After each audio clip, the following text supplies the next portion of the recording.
This is Capital Games Movie Club. I am the Wiz. And I'm Kim Shactman. Kimmy, how you been? Busy. I've been traveling a lot. Oh, so I've wow. been a little MIA. Yeah, I found that you went to one of my old stomping grounds. You went to Texas in the past week. Yep, first time I've ever been there. Yeah, how was it? We saw a really pitiful cattle run. The stockyards in, where did we go? Fort Worth, Texas. I felt really bad for those cows, whatever you want to call them. Oh, wow. They looked very sad. But it was cool to be there and experience it. And the weather was actually terrible. It was like the same as New Hampshire. It was cold. Oh, really? That's actually... around this time when I was there, it was starting to pick up to the 80s and 90s around that time. Yeah, and then, it was cold, rainy. But like... The one thing I dealt with in Texas, like every year I was there, was by the time May ran around, it was like 100 degrees every day. So I was like, ugh. Oh, yeah. But, yeah. Okay, well, speaking of farms, see that segue? Oh, look at that. There we go. You're so clever. Yeah. It's about time someone noticed. We are reviewing the 1989, good lord, the 1989 baseball film Field of Dreams. I was 4 years old. Wow, Came out. I was 7. Okay. Starring Kevin Costner, James Earl Jones, and Ray Liotta. Directed by Phil Alden Robinson. Well, can we also jump in and just acknowledge that this was one of the requests we got? I think her name was Maggie, right? The person that sent us the suggestion was Morgan. Morgan. Yeah. I knew it started with an M. Okay. Yeah. So Morgan. Basically, this is one of the movies that Morgan wanted to watch. Basically, I think that the letter basically said that I wanted to see this, so here you go. You guys see it? I'm like, okay. Yeah, like you guys review it first, and then I'll decide if I want to watch it or not. She gave us like a couple of, or a few names of baseball movies, because at the time it was opening weekend for baseball. So that's why we did this. So I just wanted to acknowledge that. So thank you, Morgan, for giving us your list. Yes, Morgan, thank you. Thank you, Morgan. Let's get into the review of Field of Dreams, starring Kevin Costner, James Earl Jones, and Ray Liotta. I came in knowing exactly what this was going to be, because I'm aware of the people who love this movie, and I'm aware of the people who who criticize this movie to death. And when was the last time you saw this? I have never seen it. Oh, this was your first time watching it? This is my first time. I did not know that. I seen it years ago. I was probably like, I don't know, 12, 10. Yeah. The thing is, I am not a fan of sports movies. And it's not because I'm not a fan of sports. I do like sports. But sports movies are so formulaic and do the same things over and over again, or go through the same types of things over and over again, that it's kind of hard for me to be excited for a sports movie. And because of that, sports movies to me become some of the most overrated movies that are ever talked about. And I think this is one of them. There's a podcast that I frequent called the Bill Simmons podcast, but his main thing is sports. But he talks about like the best movies ever made, and a lot of them are sports movies. And I don't get I will say this right off the bat. I think both. God, please don't. Go ahead. I did it on accident. Stop it. Okay. I think in terms of baseball movies, Bull Durham is better. Moneyball is better. I think there are better baseball movies, but if there is a movie, if this movie, I love that movie. League of Their Own. Yes, League of. Well, that's softball, but I guess we'll count that. Whatever. But I've had no sleep. I'm a bastard this morning. If there is a movie that romanticizes a sport more, it's Field of Dreams, because I think that's like the basic thing I got out of this, is that they there is like a romantic feeling about this movie, about the sport specifically, that this movie has. I feel, and some may disagree, but I feel that if you don't have those same feelings to a certain extent for baseball, you're not going to enjoy this movie at all. Or you're just going to be left with kind of like a meh taste in your mouth, you know? There is, I don't know. I mean, the thing I felt after ending this movie was, one, this movie is corny as hell. Yes. It is corny. So corny. Oh my God, you nailed that. But on top of that, because I do like baseball, and I do have some memories of playing baseball when I was young, I do understand the feeling that comes with baseball and everything. It just doesn't articulate it for people who aren't fans of baseball. That's, I think, the big issue that I have with this, because yes, it romanticizes the baseball, specifically from the olden days, or fathers passing on their love of baseball to their children. Well, it's like the All-American game. You know what I mean? Yes, and this movie also presupposes that this will always be the great American game, but unfortunately, that hasn't been the case for the past 10 to 20 years. Right. Yeah. So, for, I would say, a younger generation that gets introduced to this movie, I think they would look at this and go, who the hell cares? It's baseball. They would hate it. They'd be like, this is dumb. This is a waste of my time. Because they don't understand. It wasn't their time. Right. What other sports movies, we just asked, what other sports, this is probably what I should have asked before we started the review. One of my favorite sports movies is Remember the Titans. That is a good sports movie. I like that movie. It's because it's not just about sports. Yeah, no, that is true. And some of the best movies about sports do that, really. I'm going to piggyback off of what you said, too. One of my favorite films that is a sports movie that is narrative-based is Rush. I don't know. I've never seen that. It's with Chris Hemsworth. It is about F1. I like him. It's about F1 racers. He plays a woman. Oh, I need to watch that. This is a great movie, and it is crazy what they do in this movie. It is really good. Because I'm kind of like a bandwagon fan when it comes to F1, but my husband went to F1 racing last year in Austin, and he's like all about it. And like we watched like the TV series, and it's very interesting. Formula One racing. So if our audience has never, seen a race before, definitely check it out. It's just like a whole different element to racing. Oh yeah, it's I've seen some of it. It's pretty crazy. But my favorite sports movie of all time is Hoop Dreams, and this is that either. It's a 3-hour documentary about two kids who the filmmakers follow from high school, about them trying to get into the NBA. Oh. It is, but it talks about a bunch of socioeconomic things, about their struggle with poverty, things like that. It is actually an amazing documentary. What is it called again? Hoop Dreams. Hoop Dreams, all right. Yeah, it is a fantastic documentary on that. But they've been trying to make that into a feature or a narrative feature for a while, which I hope they don't do.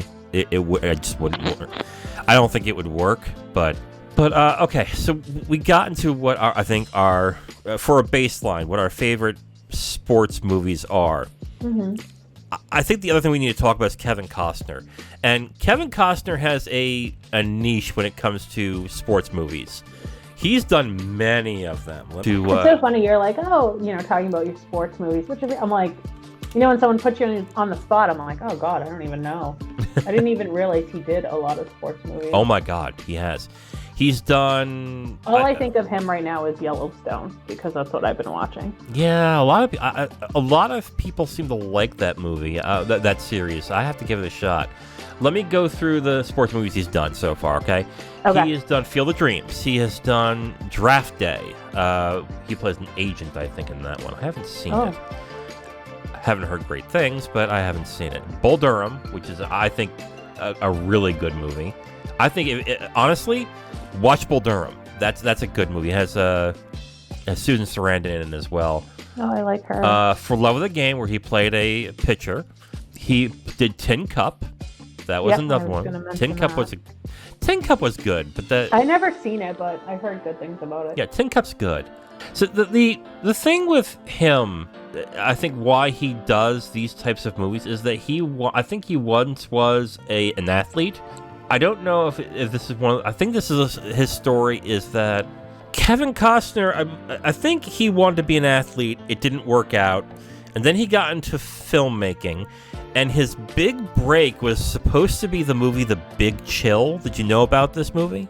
No. Okay, The Big Chill's a very good movie, but it has a really good soundtrack.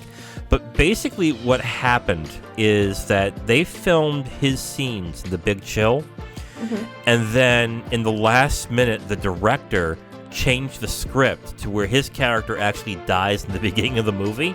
Oh my goodness. So they cut everything out of his film, and then they shot the film as if his character died, which actually for the film worked really well. But that was supposed to be his big break. Not for Costner, though. Yeah, oh no, not at all. But that was supposed to be his big break, and it didn't work out for him. But he became one of the biggest stars in the 80s and 90s after that. So he turned out very well. Let's just get into performances. The only performance I liked was James Earl Jones in this. I was just going to say that. Right. And I think it's because he's the only one who's like kind of calling out the main character's bullshit a little bit. Like, are you nuts? Yeah. Like, and it's just like, I think too, it's just also like his character and how how the writing was for his character, right? Like, he's supposed to be that guy that's like pushing back, The other thing too with James Earl Jones, and this might also be because I haven't seen many films of his, but it is easy to forget that he was actually a really good actor at one point. Because his most notable roles are all voice acting roles, I think a lot of people forget that. I forget about it. Right.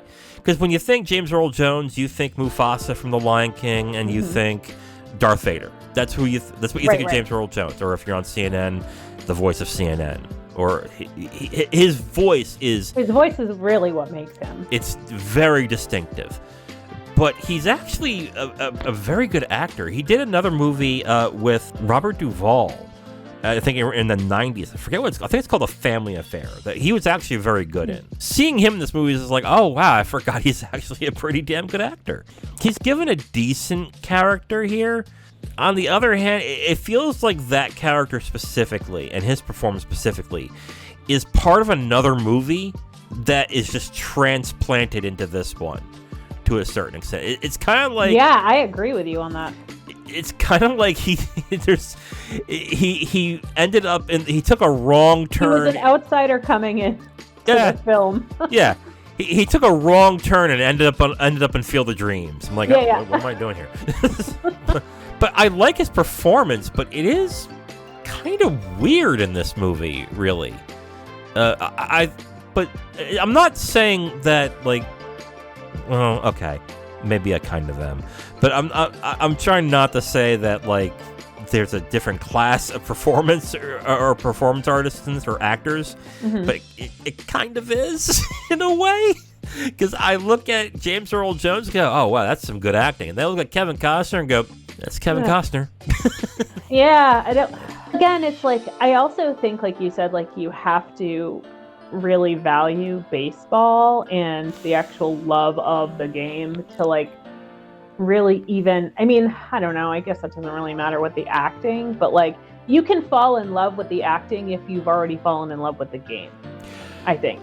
And for me, I don't love baseball as much as most people, so it just felt like Kevin Costner just kind of fell flat to me. I was just like, he's just reading his lines, it's.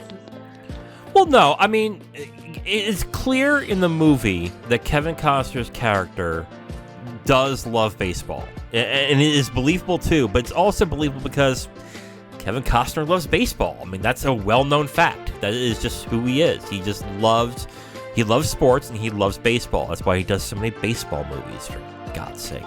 But in this, like, I wouldn't say he's sleepwalking through the film, but he definitely... I felt like he was. I personally felt like he was. Like, I was just kind of like, eh. I mean... It's like almost like too romanticized. Like, it's just like going through the motions almost is how I felt with his acting. But he is charming in this role. I mean, and I gotta give him that amount of credit. It's not like... Is he though? Like, I didn't think he was. think... Okay. Maybe a smidge. Hey, well, okay. Hey, you wanted me to argue my point. I'm arguing. No, that's fine. That's fine. I just felt like it was like last time we watched $1 Million Arm. Yes. I felt like John Hamm was charming. Kevin Costner, I just felt like I don't even know how to explain it. He almost like wide-eyed and dreamy within his acting, and I don't care for that. But like, that's kind of like, eh. That's kind of the character, though. It is, and maybe that's just like not what I enjoy. Right. So I was kind of like, that's just like my opinion. I would say, okay, maybe in this performance, because you're not a big fan of baseball, I don't think it would have. I think you may. I hate to say this, you probably won't get where the performance is coming from. To a certain extent. Yes, maybe that's that's a what good way it to is. say it. I think so. Yeah. But I will defend Kevin Costner as an actor and say watch Bull Durham.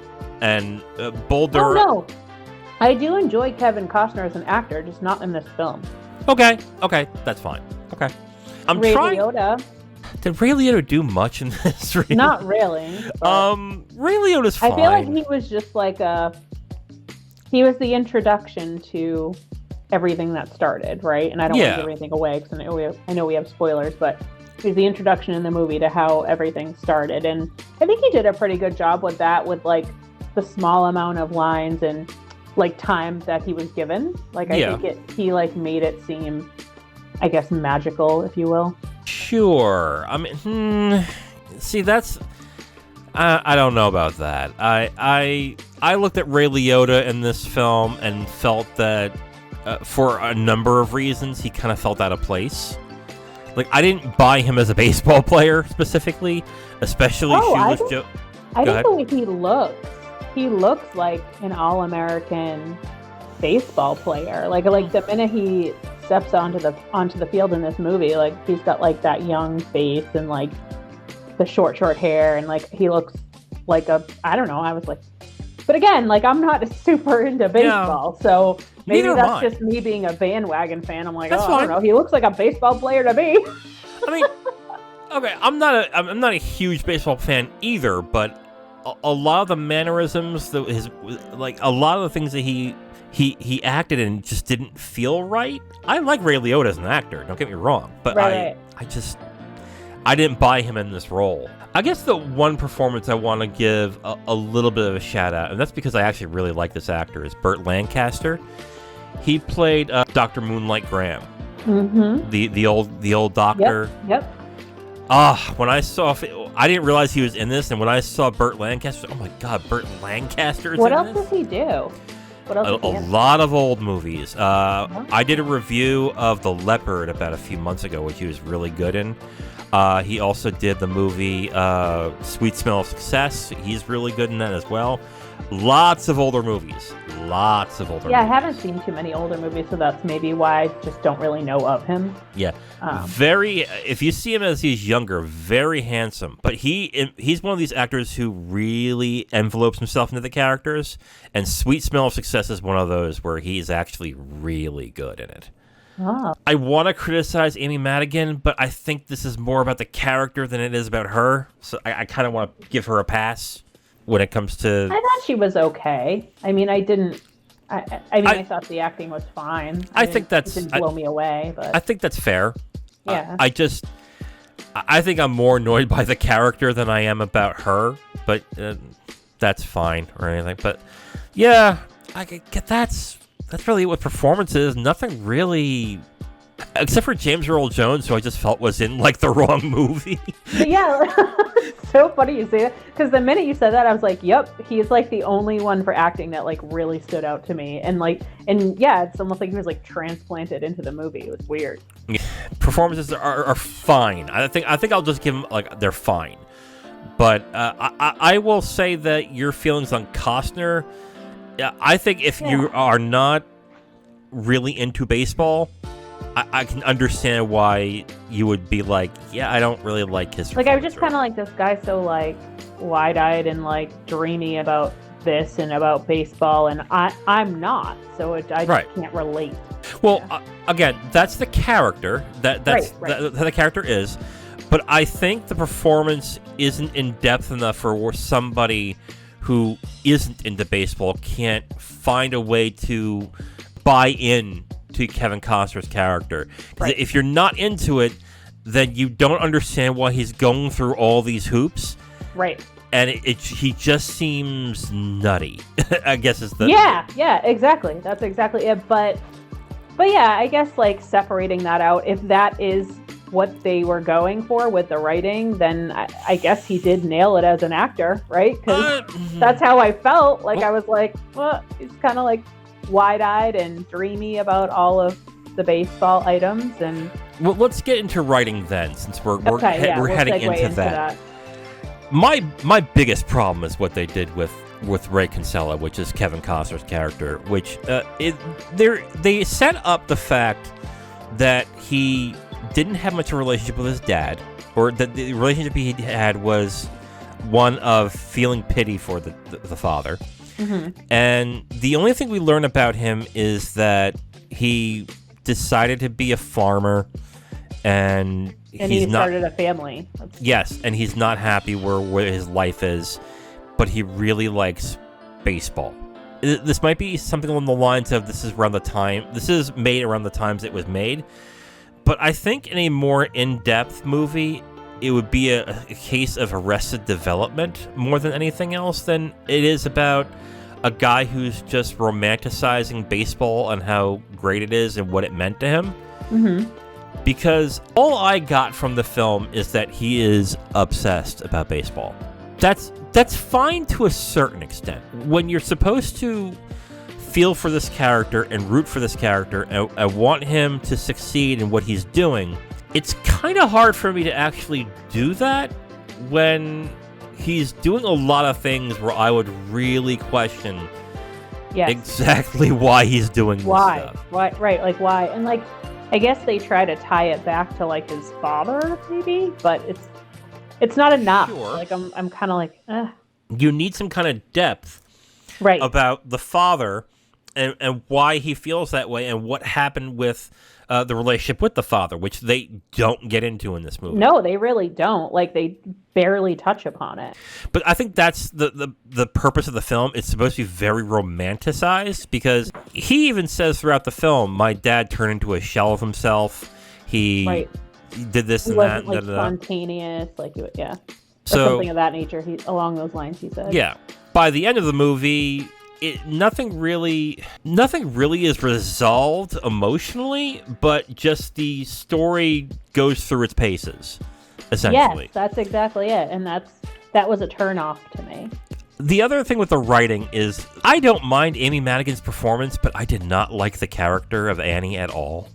I just was like, I don't like how the character of Annie is written.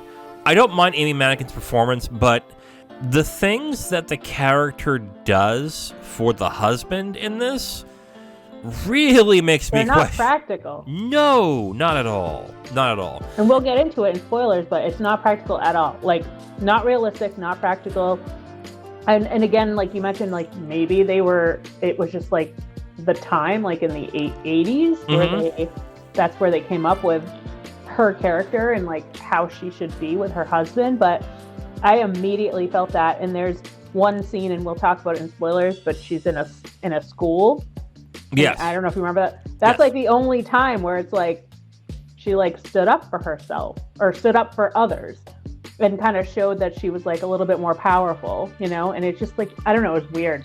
Everything seems a little two-dimensional, and it requires you to understand why these people love baseball outside of the film. It really requires you to say, oh, you understand what it's like to love baseball, right? Okay, here's the movie. But if you're someone who isn't in love with it, or it requires more to get inside the characters, it does not provide that depth. The writing, like in the storyline, like it actually really confused me. Like, I think I was looking for more depth and it wasn't there. No, that's fair. I agree with you. I feel that same way too. Directing is pretty pedestrian. Yeah, I'm trying to even think of something in the direction that I think would I could stand out as good or bad, but like I can't think of anything. Like and the directions director like is Phil Alden Robinson. Yes, he's still working, but I mean this is his most popular film. But yeah, Field of Dreams, Sneakers, Freedom Song, and The Sum of All Fears. He hasn't done too much for directing. He's done more writing. It looks like he does a bit of TV as well as a writer, but yeah. Nothing more with that. I mean, do you want to get right into spoilers? There's really not much to go on. Yeah. I mean, I don't know. Directing was bland to me. I agree, actually. I agree. Okay, so let's get into spoilers for Field of Dreams. If you haven't seen it, you should stop, come back when you're ready. We'll get into spoilers in 5, 4, 3, 2, 1. All right, Kim, let her rip. Okay, I know it's like holding back. I'm like, I don't want to tell anything too soon. So I was talking earlier about, what's her name again? Annie in the film? Annie, yes. Yeah, so the wife, this guy, so at the beginning of the movie, obviously this guy's like hearing voices in his freaking cornfield. And she is like, at first she kind of thinks he's crazy, but she doesn't really think much of it. And then he's like, no, I'm going to build a baseball field, and like, you know, taking all their money out of savings, and, you know, they own a farm. So it's, you know, farming is tough as it is. And he builds this giant baseball field with these big lights, and so they can play at night and da-da-da-da-da. And he has no reason to be doing this whatsoever, but a voice in his head. And she's just letting him do it. Like, no concern, no, like... whatsoever. And they have a child. Like, they have a daughter. And I was like, I would never let my husband do that, ever. I'd be like, no, you're crazy. I need to send you to some psychiatric care. Like, there is a problem here. No, I 100% agree. I'm like, what the hell? But, like, a part of me was like, okay, I'll buy in for now. Yeah. I was like, all right, let's see where this goes. Like, where are we going with this? And then, like, tell me, like, what, like, I was like, when I first saw this when I was younger, I think I was like, I don't know, a teenager or something. Years ago, I saw this movie. Okay. And I felt the same way about it then as I do now watching it as an adult. Mm-hmm. So I need to hear your feedback on, like, the ending of this movie, and even throughout, like, are they in heaven? Like, what is going, like, I don't get it. Like, I don't even think it's that in depth. Okay. I don't it was like, am I missing something? I don't think so. I don't think that it's that in depth. I think I want to joke and say that it's actually a government psyop where they spread chemicals in the farm that are causing these people to see mass delusions, and somehow Ray Kinsella is going to be able to be more business savvy enough to make money out of this. I think that's what's going on. You know what I mean? Like, I don't get it. Like, I'm like, okay, so is it just supposed to be like, he loves baseball? Because even in the movie, Earl Jones is talking to him at one point, and he says, my dad used to basically like make him play baseball as a kid. Because as a kid, he didn't like baseball. Yeah. He said he stopped playing at age 14. And then he left town at age 17 and, like, didn't speak to his dad ever again. And then his dad died. But it's like, so does he really love baseball? Or does he just love the fact that his dad loved baseball? And that's the problem with the writing. Like, I'm like, this is so confusing. And then, like, with that character, you can see a through line where he may have grown up to love baseball after his dad died, or as he separated from his dad, as something to remember from where he was and that's how I'm taking it, because that's what I think, but I don't know. But there's no attachment there. There's nothing that is cemented there to make you feel, oh, that's why. Oh, that's so... It doesn't really explain the reasoning behind it, like you said at the beginning of this review, but I'm like... So then at the end, too, like, he meets his dad as a younger person, and then he's, like, calling him by name as he introduces him to his daughter and the wife. And then he's like, hey, Dad, you want to have a catch? And I'm like, so does he know that it's his dad? Like, I was so confused. Oh, no, he knows. No, Ray knows it's his dad. No, I mean the other way around. Oh, like, that's his son. That that's his son? Yeah. Again, I don't think it's even that in depth. I think like, I don't know. Like, I don't get this part. This is the part that a lot of people who love this movie say that affects them the most. And it's mostly men who are like, oh, God, that scene, I don't cry in movies, but that scene makes me cry. Because what you hear from most men who watch this movie and love this movie is, it reminds me of when I would ask my dad to play catch with me in the backyard. I was going to say, yeah, it's like a guy thing. It's like, oh, my God, like, it brings me back to there. Oh my God! And again, as a I can't relate to that. Like, I just yeah. But the movie does not set that up for you if you're not relating to that. Like, if you don't have that built-in memory in your bank that says, oh wait, this reminds me of, oh my God, then it's not there for you, and it's just not gonna be there. Like, my problem too is like, I think the movie makes me mad. Like, it frustrates me. I'm like, okay. I'm like, why isn't this more in depth? Like, they could set it up where it could be like, listen to me, like, my voice is getting angrier and angrier as I talk about this. They need to distinguish if they're in heaven or not. Like, just somebody tell me, are they in heaven or are they not? Like, here's the thing, Kim, okay? And I'm not saying this to insult you. I'm really not. So when I say this, don't take this the wrong way. It's fine. You're thinking too hard about this. I am. I was when I watched it this is my second time watching this movie, and I'm just like, this movie sucks. Like, I need to know what happens. Which, to be fair, a lot of people say this about me. So, because they're like, it's a movie, dude. Stop. I'm like, no, you don't understand how I feel about this movie, the like depth how you usually do. And the way it could have been so much more than what it was, and like we were saying. So before we started recording this review, Wiz and I were talking. It was like, either people really love this movie and it is a popular movie, but then I said to him, I don't understand why. Why is it so popular? Like, and I'm not talking like just for the men that love baseball and blah blah blah. But that's exactly what it is. But it is a bit like, if somebody says like, oh, what are some really popular like baseball movies? Like, Field of Dreams is always on that list. For anybody, like, not just men, and I don't understand why. But you also have to understand too. This is coming from a complete movie snob, so take this with a grain of salt. It takes much less for people who are sports film fans to enjoy a sports film than any other type of film. It really is, because all you have to do, you have to have some sort of feeling or something that somebody can identify with that will remind them of when they played Little League or when they were in high school sports or when they were in college. Sports are so popular. That's right, that too. And it's so ingrained in our society that writers can be lazy about the sports movies and the audience can still get attached to it and still like the movie.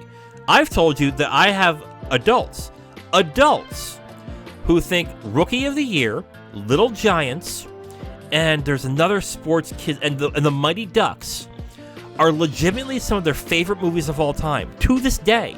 They're 40 years old. To this day.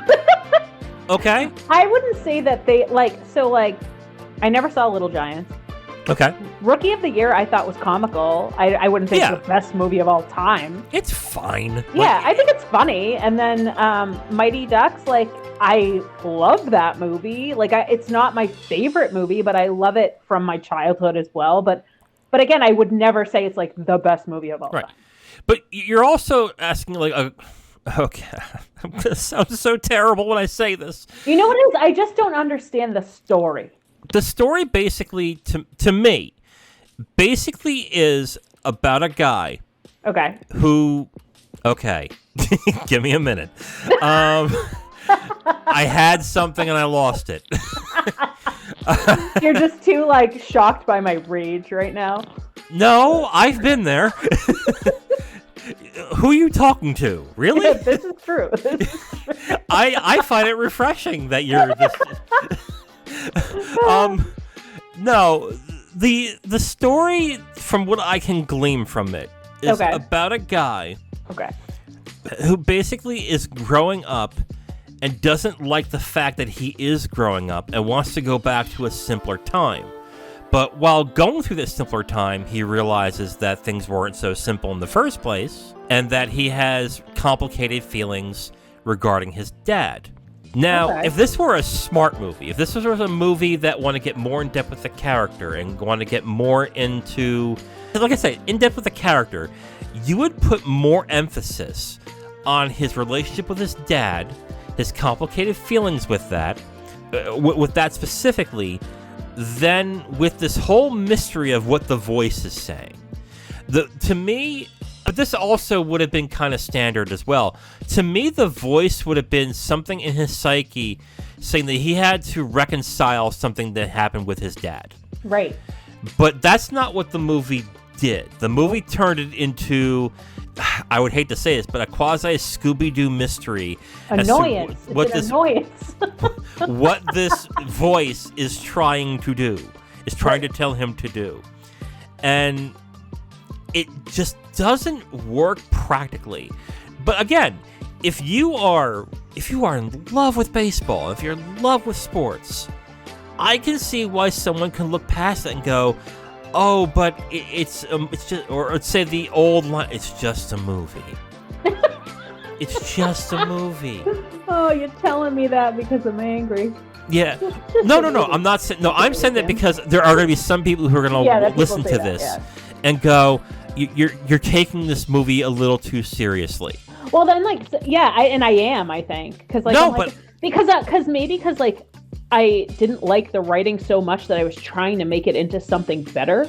Because I'm like, okay, yeah. So then at the end of the movie, who is he talking to? He's talking to his dad? I forget who he's talking to. He's talking to somebody, and he says, oh, the dad says, "Is this heaven?"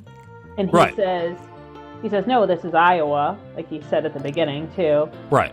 And then the dad says something else, and then he goes, "It could be heaven." So I'm like, are they all dead? Like, what's happening? No. I really do not. I was reading too much into it because I wanted there to be more. That's perfectly fine. Okay. I'm not gonna insult you. I'm mad at Kinsella. Is that his name? He was Ray Kinsella. Stuck at writing. No, I'm just kidding. Oh God. Okay. I mean, look. Some movies can really benefit from having more depth into this, but this movie specifically needed it because without it, it's confusing. I thought it was confusing. Why did you find it confusing? Because this whole time I was like, who's dead and who's not? That was my question, especially at the end. I could tell who and then they had James Earl Jones go into the field. They're like, "Come with us," and I'm like, "So did he die? Like, what happened? Was he already dead?" Look, like I said to you, and you know what? I'm not insulting you. But do you understand what I'm like as an outsider coming? Like, yes. Being like, what? Like, I agree with you. Okay, good. Within about 30 minutes of the film, I just said to turn your brain off, Wiz. Just turn your brain off. Okay, good. So I'm not, all right. Yeah. Some movies, you just got to do that. Just go with it. But in this specific movie, I understand why you would go there and go, wait, what's going on? Right. Wait, I didn't understand. Dead? Are we in heaven? What's going on? Right. Huh? I do understand that to a certain extent. I really do. This movie would have benefited from more depth with the writing and the characters, with everything in this. So I have another question for you. Sorry to derail, but so when the Doc, right? He meets the Doc in Minnesota, and he's older, and then they pick him up on the side of the road, and he's younger, and then they bring him back to the field, and he's playing, and then he steps off the field to help the little girl because she's choked or whatever.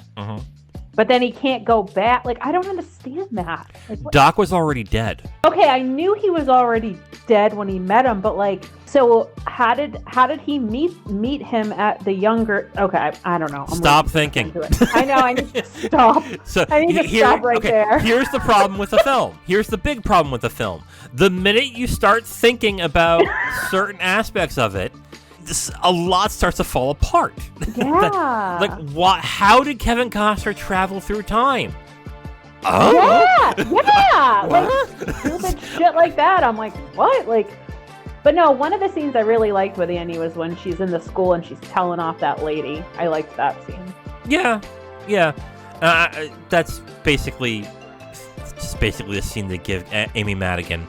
Yeah, it's just to give her like more, I guess, in the movie. And if this they could have probably cut that out. If this movie was made today, this would be a much bigger scene, and Amy Madigan's character would probably be. Well, I think Amy Madigan's character would be a lot different. But yeah, he wouldn't have a baseball field. I'll tell you that. He wouldn't. About to lose their house, and she's like, oh yeah, go ahead, go to Boston, spend all our money that we have left. What the hell?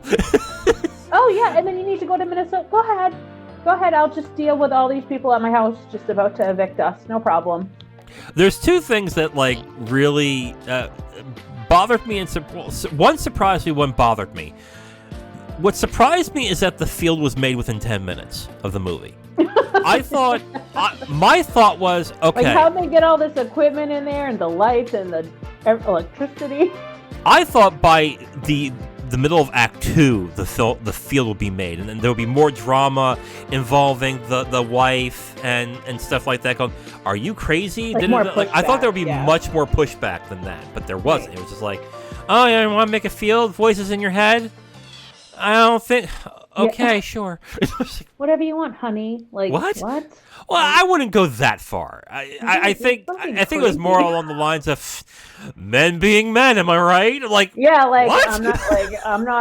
This is a losing battle, even though it's like the biggest thing, like big deal for farmers to lose their crops. Like it's more like it seemed like more like to me with the wife is like, men love baseball, so I guess I'm like. Huh? I don't really want to deal with arguing, so just go ahead and do it. Yeah, pretty much. But she was too much agreeable for that type of. Well, then too, like at the beginning of the movie, they talk about how they're kind of like they were hippies.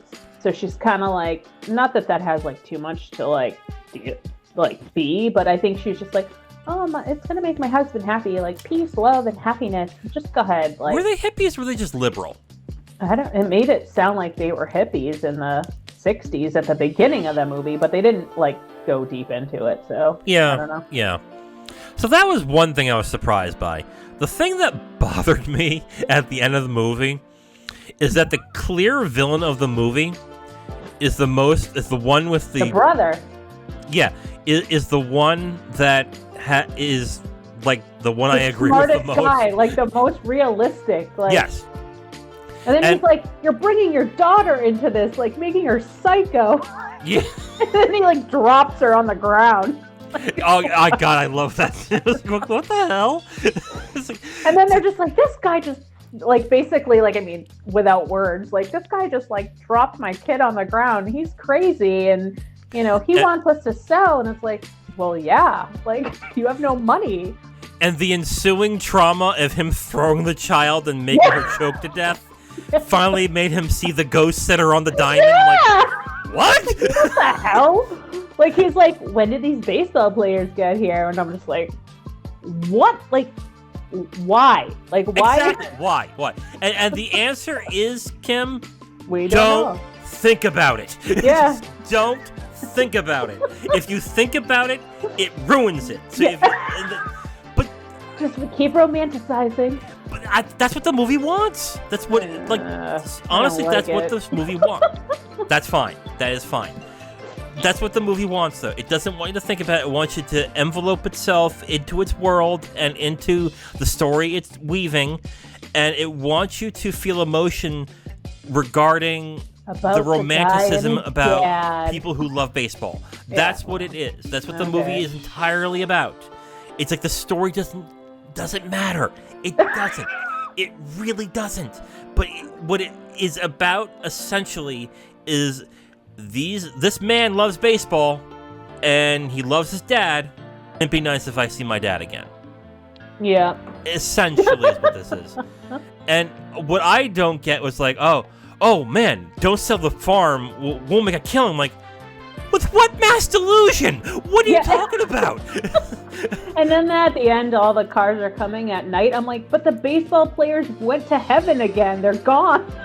Who's coming to watch him play with his dad? Like, this is why I say, don't think about it. That was my first thought at the end of the movie. I'm like, why are all these people coming? There's nobody here right now. And are they going to be able to see them? Yeah, like, again, don't... Or do they need to drop the daughter on the ground again for somebody to be able to see them? Yeah.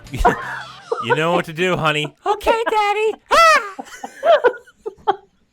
It's true, though. I'm like, what? This is so stupid. Yeah. Some Anyways. thoughts I had when I was watching the movie. What would be a good porn title for this? For the porn title for this? I have Field of Creams. Is that good?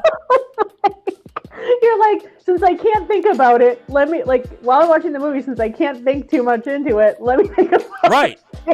And throughout the entire film, I was like, so how would Field of Creams work? Oh, I see how this would work. The actress would be in the field, and she would hear the voice, if you suck it, it will come. And she's like, what is that voice telling me?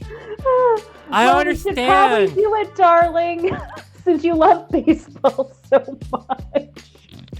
Ricky, I don't understand what the voice... What is the voice telling you, darling? Yeah, it's just if I suck it, it will come.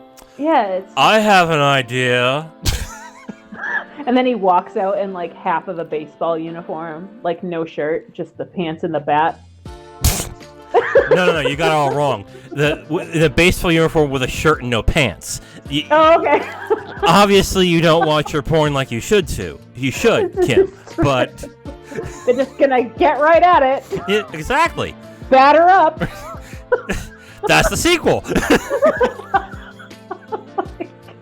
You have me like rolling right now. This is great. This is such a great review. Field of Dreams, yeah. All the more entertaining than this movie. But anyway. I think Field of Creams would get a better rating from me than God, this. yes. Oh, God. Oh, good Lord. Okay. Anyways. Anything more you want to go into spoilers? Or do we want to go into a 3-part review on the, I think the I'm porn good. possibilities? Okay. Okay, go into your final thoughts, Kim. What do you think of the movie? My final thoughts is it is like a romanticized movie, as you said. You need to be a diehard like baseball fan and or relate this to your childhood, throwing a baseball with your dad, whatever. If you are maybe a female that didn't do that, or anyone that wasn't really like into sports at a young age, this movie is not going to make even any sense to you if you try to actually think about it. Mm-hmm. As you said, it's just, this movie does nothing for me. It really doesn't. Like, it fell flat. It was bland. James Earl Jones was awesome. I thought he was great in it. And I wouldn't recommend this movie to people. I just wouldn't. It's not, I would give it a 2. I would give it a 2-star rating. Yeah. It does nothing for me. Like, I'll never watch this movie again. I'm but a 2 as well. I'm going to echo a lot of things you said. It is very romanticized. It's not realistic at all. And as long as you are okay with that, I can see some people who, again, like you said, who are into sports, who are into baseball, who have that attachment already, really enjoying this movie. But if you are not that type of person, it is really hard for me to recommend. Like you said, it's really hard to recommend this to someone who does not already have an attachment to sports, and specifically baseball in this. So it really requires you to have that love before you watch the movie, which I would have to say at the time, in 89, there must have been a lot of people who still had that attachment. Well, also, like you said, like also the generations, right? Like, sure. It is surprisingly old school in a sense as well. But it is surprisingly old school when it does feel like a 30s, 40s, 50s movie. Something that I would expect, like, I don't know. Well, the husband and wife dynamic is what does it for me for that. Yes, I would agree with that. I'm going to give it 2 stars. So why did you give it 2 instead of like a 1? Personally, I do have an attachment to baseball. I do like baseball. I still watch baseball. I actually do fantasy baseball. One of the games I play all year is a baseball game. I do like baseball. I did not know this about you, Wiz. There is a lot you don't know about me, Kim. That's actually not true. There's a lot you know about me. But the thing is, I recognize that attachment is what keeps me from hating this movie. Because I do understand where it's coming from. And I do understand exactly what it's trying to do. Right. And a part of me wants to give it a better rating because it does succeed with what it's doing. No. But on the other hand, you're right to say no, because there's also this part of me that's like, but the story makes no sense. The characters are ridiculous. The whole story is kind of out of whack. Like, there are just aspects of this film where I do sit there and going, what now? It's like, what? Yeah. What? But yeah, it's just But yeah, like, it's a 2. It's a firm 2. You know what? I will couch it this way. I'm giving it a 2. If you are a baseball fan and you romanticize baseball and you love sports, it's a 4. If you're not, it's a 1. I'll put it that way. I know too many people who love this movie, and of course they're not. I feel like the whole world loves this movie. I think there's so many people I've talked to that are just like, oh, I love that movie, Field of Dreams. It's like and they like Kevin Costner. I'm like, why? I think honestly, if you would, this is a movie I would like to sit a bunch of kids who are sports fans, who are from the ages of 18 to 25 today, have them sit down and go, what'd you think? And they go, that is corny as shit.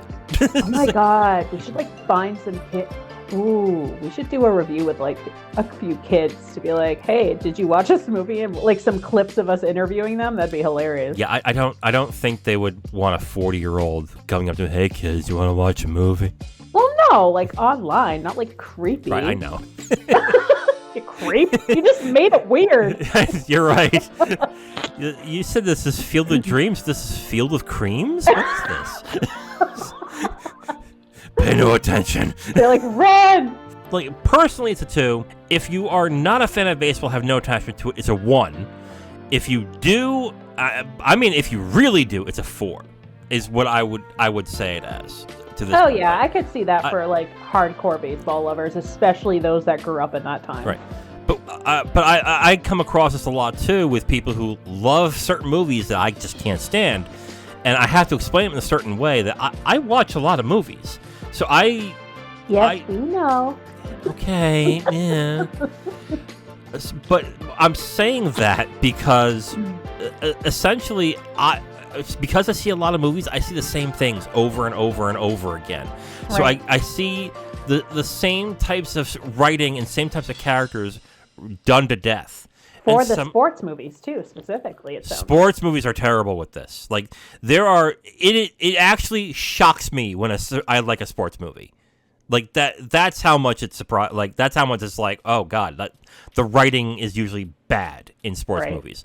But with this specifically, you're asking a group of people who love sports to watch a movie, and what's the best way for them to watch a movie? Something that they're into. What are they into? Sports. Right. And they're not going to care about character depth, or they're not going to care about writing. Right. They're going to care about what enforces their love of what they love. Sports movies, if someone gets attached to it, it could be the corniest shit. Really, it could be the corniest shit. You will find that there are fans who will adore a sports movie, even though it's terrible. Let me tell you a story before we get to the next movie that we're going to review. Yeah, tell me. When I used to work at a bank, and I was part of management, and the management had a meeting, and the meeting was in a movie theater one time, and the market manager, kind of cool. Yeah, the market manager thought that will be a great idea for the the meeting was that we do our things that we have to do, and then we all watch a movie together. And we like some team bonding. Yes. And the movie he did was 7 Days in Utopia. Never seen it. Don't. Just don't. Okay.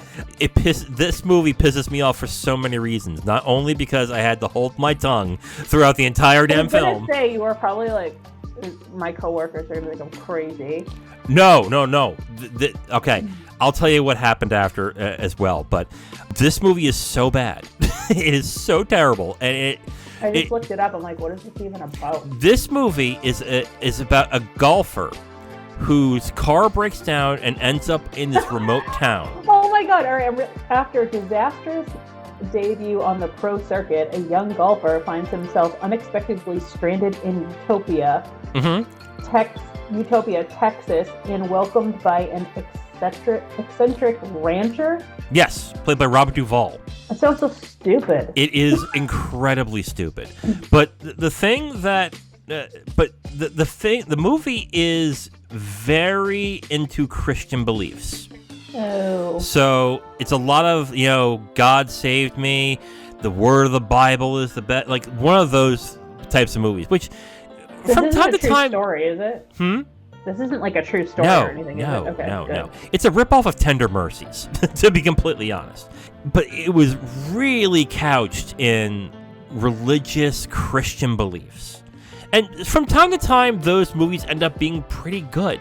But this one was bad. This one was really bad. And the ending of the movie is especially terrible. What happens is at the end of the movie, he gets out of the town, he goes on the pro tour again, and he is killing it in this tournament. At the end of the movie, he's about to. It's the last putt of the tournament, and it's the standard cliche. He has to make this putt, or else he's not going to win. He's done. Yep. And then he hits the ball, and then the movie stops. And then some voiceover happens with Robert Duvall's character. And then it goes, if you want to see what happens, go to .com to find out. Yep. Is it like a Christian site? Yep. Oh my God, that is like, number one, that is like terrible marketing. God.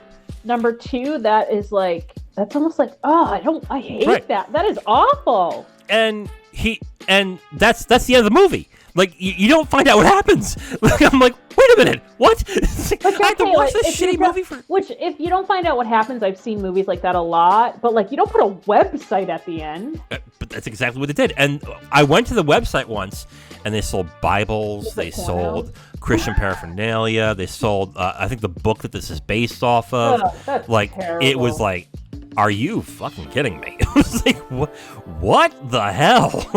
That is like, the weirdest thing. But I had to hold that in because that was the market manager's favorite movie.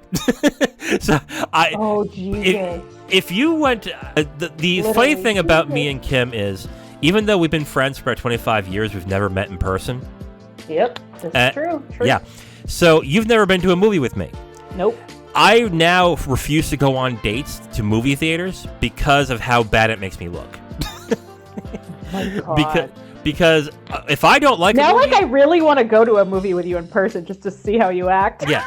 If I don't like the movie, I am generally like, oh God. Like you don't have a good poker face. No, I am terrible. I'm a terrible liar too.